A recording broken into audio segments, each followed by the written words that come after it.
samedi 8 novembre 2014. Cette semaine dans le grand show de l'info, François Hollande participait jeudi soir à une émission de télévision pour revenir sur ses actions à mi-mandat. Nous nous sommes donc rendus à Tulle, son fief, pour voir les espoirs déçus à mi-mandat. Autrefois, Big Ben et la cathédrale Saint-Paul dominaient le ciel londonien et désormais Londres va devenir le Manhattan européen. Est-il dangereux de manger du saumon d'élevage? Après plusieurs polémiques, la Norvège, premier producteur mondial et premier fournisseur de France, tente de redorer l'image de son poisson star. Enfin, comme chaque semaine, ce sera le récap en plateau cette semaine.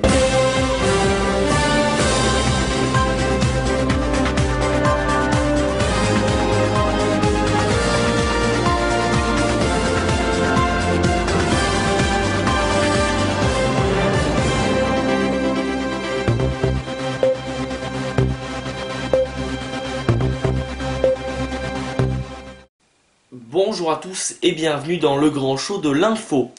Nous partons à présent à Tulle. Au plus bas dans les sondages, François Hollande voit son déficit d'image s'étendre jusque dans son fief corrézien. Le Parti socialiste a ainsi perdu ses 2 sièges aux dernières élections sénatoriales. À mi-mandat, que reste-t-il de sa popularité chez lui à Tulle? Reportage en Hollandie.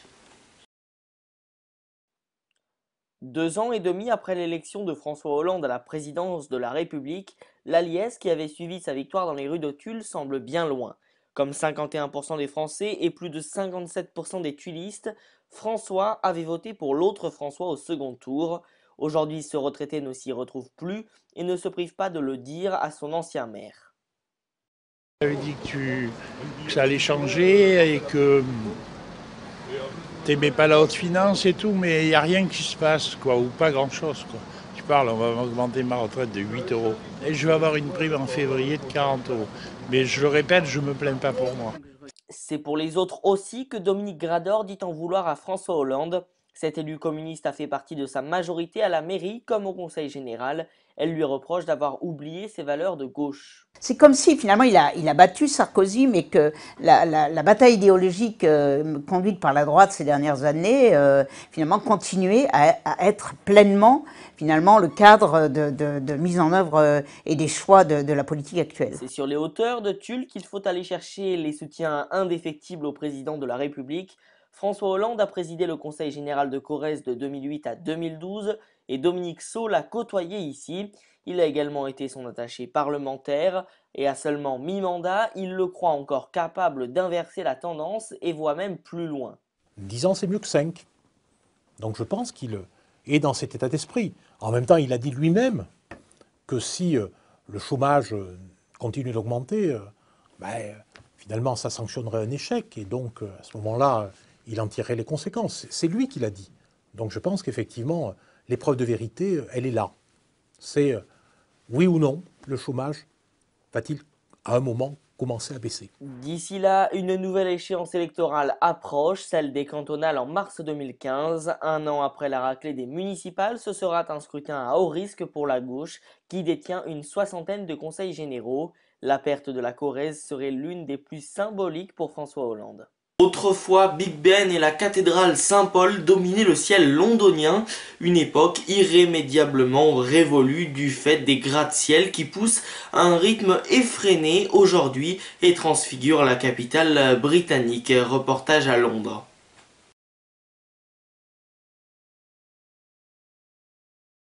Les Londoniens lui ont trouvé un surnom, la râpe à fromage, en hommage à sa forme effilée. Voici le Leadenhall, le dernier né des gratte-ciel de la capitale britannique. Il sera inauguré 1 an après son élégant voisin, le Charles. Un événement qui n'en est plus vraiment un car pas moins de 237 tours vont apparaître dans le ciel de Londres dans les 10 prochaines années. Il est clair que le visage de Londres va totalement changer avec toutes les nouvelles tours qui seront construites ces 10 prochaines années. Ce sera le bouleversement le plus important de son histoire.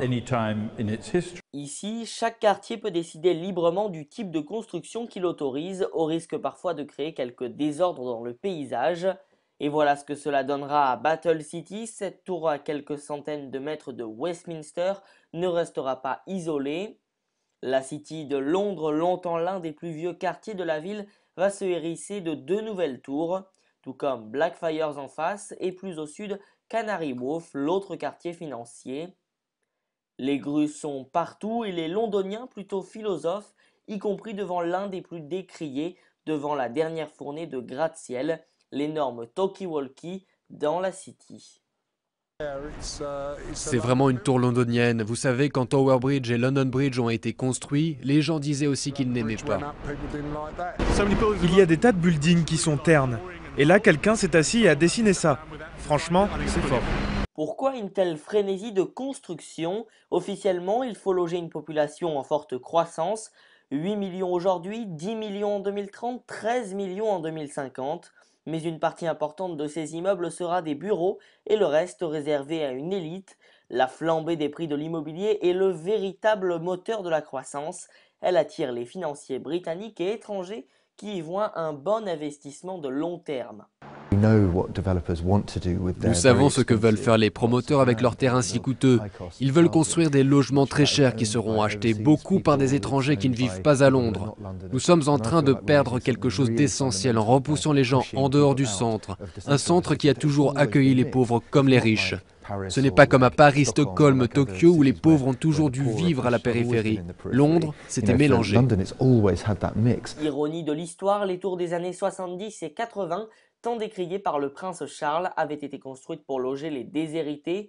Aujourd'hui, toutes ces nouvelles tours sont destinées aux très riches, mais elles font aussi de Londres une ville en perpétuel développement, un cas unique en Europe que les touristes toujours plus nombreux viennent voir se métamorphoser presque à vue d'œil. Est-il dangereux de manger du saumon d'élevage? Après plusieurs polémiques, la Norvège, premier producteur mondial et premier fournisseur de la France, tente de redorer l'image de son poisson star, mais le débat sur l'impact sur la santé est loin d'être tranché, comme ses conséquences sur l'environnement. Le saumon serait l'un des aliments les plus toxiques au monde et, notamment selon des journalistes français, le saumon norvégien. Leur reportage diffusé en France a provoqué l'émoi et depuis, Marine Harvest, qui produit plus d'1 million de tonnes de saumon par an, cherche à rassurer. Ça me rend triste d'entendre ça parce que ce n'est pas du tout le cas. Le niveau des toxines, comme vous l'appelez, est bien en dessous des niveaux qui ont été déclarés sûrs. Marine Harvest est le plus grand éleveur de saumon de Norvège avec 114 élevages. Leurs filets, qui vont jusqu'à 30 mètres de profondeur, contiennent chacun 180 000 poissons. Bien sûr, avec autant de saumons vivant ensemble, les maladies et les parasites risquent de se propager, d'où la nécessité de les traiter avec des produits chimiques. Mais les producteurs assurent qu'ils en utilisent de moins en moins, notamment des antibiotiques.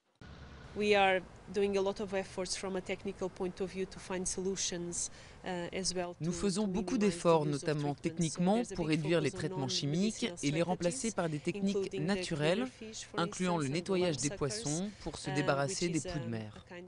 Principal objet de controverse, ces granulés que mangent les saumons.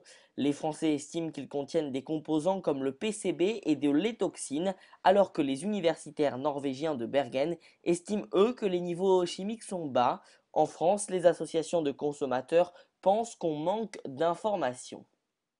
Nous, ce qui nous gêne, c'est que cette étoxyquine a été classée dangereuse à certaines doses pour l'humain, parce qu'avant c'était utilisé en tant que pesticide. Dans le poisson, eh bien, il n'y a pas d'évaluation de sa toxicité. Donc on ne sait pas du tout, alors on en retrouve des traces d'étoxyquine dans la chair de saumon d'élevage, on ne sait pas du tout quelle est sa toxicité pour l'homme. Mais la production mondiale de saumon est montée de 27 000 tonnes à plus d'1 million par an en 20 ans et la demande ne montre aucun signe de ralentissement. Les consommateurs n'ont plus qu'à espérer que les méthodes d'élevage ne soient pas trop nuisibles pour leur santé. Allez, tout de suite, c'est le récap, le résumé complet de l'actualité de la semaine. Et on commence tout de suite par la SNCM qui a déposé le bilan. Le groupe a donc officiellement déposé le bilan au tribunal de commerce de Paris ce mardi 4 novembre selon une source proche du dossier. Cette décision permet de placer le groupe en redressement judiciaire. La ministre de l'écologie Ségolène Royal a convoqué pas mal de personnes mardi soir pour discuter autour du barrage de Sivens, et la ministre de l'écologie a indiqué que la réflexion allait continuer pour trouver une solution aux besoins en eau des agriculteurs. Même si elle maintient qu'un ouvrage sera réalisé, la période de réflexion continue, a-t-elle déclaré. Aux États-Unis, regardez ces chiffres, Obama perd sa majorité au Sénat face aux Républicains. Les Républicains ont donc remporté les élections de mi-mandat aux États-Unis en prenant le contrôle du Congrès. Un sérieux revers pour Barack Obama et ses alliés démocrates qui préfigurent depuis 2 années deux années à suivre d'une difficile cohabitation.